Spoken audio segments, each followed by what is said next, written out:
Baru-baru ini Presiden menyatakan dirinya telah mengendus para jajaran menteri yang nakal yang ada di dalam kabinetnya. Tapi ia tidak menjabarkan secara rinci apakah para menteri tersebut masih duduk di kabinetnya atau sudah kena tiup fluid pergantian pemain. Saya kutip pernyataan Presiden Prabowo. "Anak buah saya hebat-hebat ya. Kalau ada 1-2 nakal ya saya peringati ya kan. 1 kali peringatan masih nakal, 2 kali, 3 kali ya apa boleh buat, reshuffle." Tapi selain menteri yang nakal, sesungguhnya Prabowo juga harus berhati-hati pada musuh dalam selimut. Mereka adalah yang hanya melaporkan data yang sudah dipoles agar seolah negara baik-baik saja di mata Presiden. Itu sangat berbahaya, karena Presiden nantinya bisa mengambil kebijakan yang salah. Hal ini disampaikan oleh pengamat hukum tata negara Ferry Amsari. Ferry menegaskan selain menerima data dan laporan dari para menteri, Presiden juga harus mencari sendiri mana fakta yang benar. Presiden harus betul-betul faktual dan peduli pada kondisi rakyat. Salam Sobat Media Indonesia, jumpa lagi di The Editors. Tidak terasa pemerintahan Presiden Prabowo Subianto dan Wakil Presiden Gibran Rakabuming Raka kini telah melewati 1 tahun pertama. Evaluasi demi evaluasi dilakukan dengan menilik balik hasil kinerja para menteri sebagai kepanjangan tangan Presiden dan Wakil Presiden dalam menjalankan visi dan misi untuk kemajuan negeri.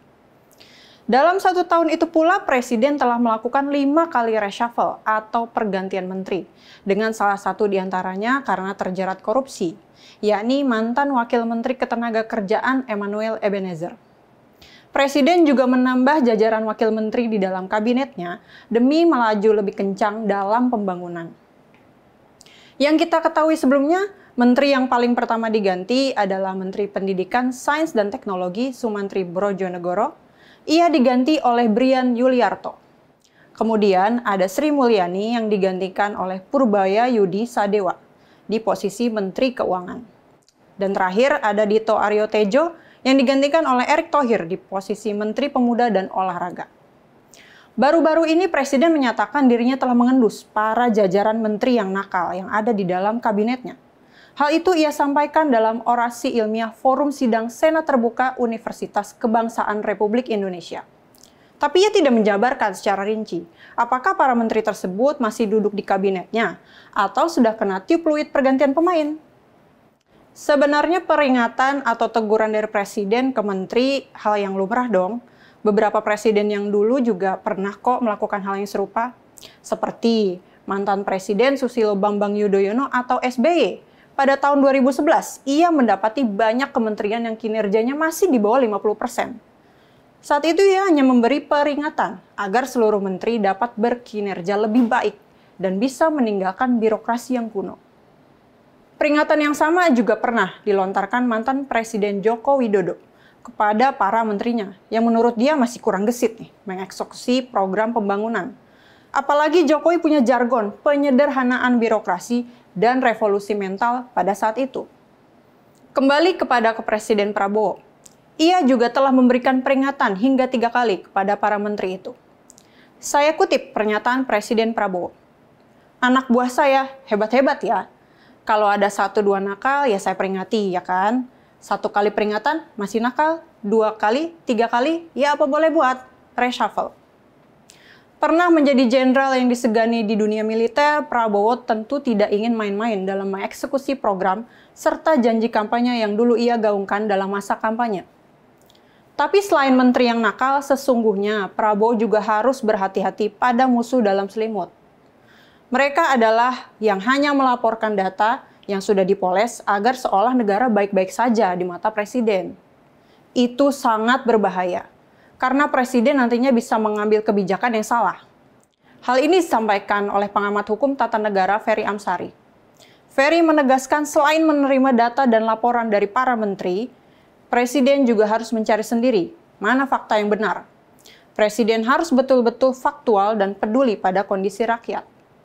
Karena bukan 1-2 kali Presiden harus menganulir kebijakan yang telah dikeluarkan oleh para menterinya, karena memicu gelombang protes dari masyarakat yang menilai kebijakan itu nggak adil.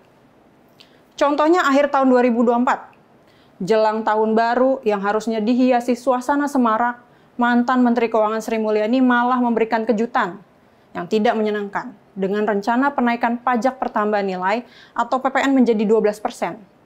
Sebelumnya Sri Mulyani juga sudah menaikkan PPN dari 10% menjadi 11%. Presiden membatalkan rencana penaikan PPN itu setelah memicu demonstrasi besar-besaran dari masyarakat. Kebijakan lainnya yang harus dianulir yakni penundaan pengangkatan pegawai pemerintah dengan perjanjian kerja atau PPPK dan CPNS tahun penerimaan 2024 dan 2025. Semula pengangkatan kedua status ASN itu akan dilakukan awal tahun depan. Hal ini memicu gelombang protes karena ribuan PPPK dan CPNS yang telah diterima tentunya sudah mengundurkan diri dong dari pekerjaan yang lama. Dan mereka akhirnya nggak punya penghasilan nih untuk bertahan hidup hingga dilantik awal tahun depan. Kebijakan ini dianggap hanya akan menimbulkan pengangguran baru walaupun hanya sementara. Terakhir yang paling baru adalah soal sengketa 4 pulau di Provinsi Aceh dengan Sumatera Utara. Sebelumnya, Menteri Dalam Negeri Tito Karnavian mengeluarkan surat keputusan tentang pemberian dan pemutakhiran kode serta data wilayah administrasi pemerintah dan pulau. Dalam surat itu, 4 pulau yang telah puluhan tahun menjadi bagian dari Provinsi Aceh, yakni Pulau Mangkir Kecil, Pulau Mangkir Besar, Pulau Panjang, dan Pulau Lipan masuk ke wilayah Sumatera Utara. Gak hanya masyarakat Aceh yang protes, tapi juga Gubernur Aceh, Muzakir Manaf, atau yang akrab disapa Mualim. Sengketa 4 pulau ini pun disebut-sebut didasari agenda politik. Hal ini dikatakan oleh pengamat politik Iwan Setiawan. Karena 4 pulau itu ternyata menyimpan cadangan migas yang luar biasa. Bahkan mantan menteri di era rezim Jokowi, Luhut Binsar Panjaitan yang kini duduk sebagai Ketua Dewan Ekonomi Nasional menyatakan 4 pulau itu sudah dilirik tuh sama investor untuk dijadikan kawasan wisata eksklusif. Ada-ada aja ya, bukan nyaplok tanah lagi nih, tapi nyaplok pulau. Dan ini lagi-lagi harus dianulir dan diberesin oleh Presiden. Belum lagi masih segar diingatan kita tentang demo besar-besaran pada akhir Agustus lalu yang bergelora di berbagai daerah.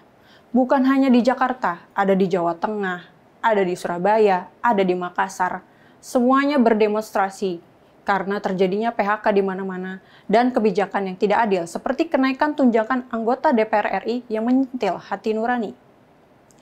Runtutan peristiwa itu sudah bisa menjadi refleksi bagi Presiden bahwa para menterinya masih ada yang belum memahami betul bagaimana menulurkan kebijakan yang membawa kesejahteraan bagi rakyat, yang menenangkan dan sekaligus menumbuhkan kepercayaan. Masyarakat dalam 1 tahun ini masih dibayangi kekhawatiran.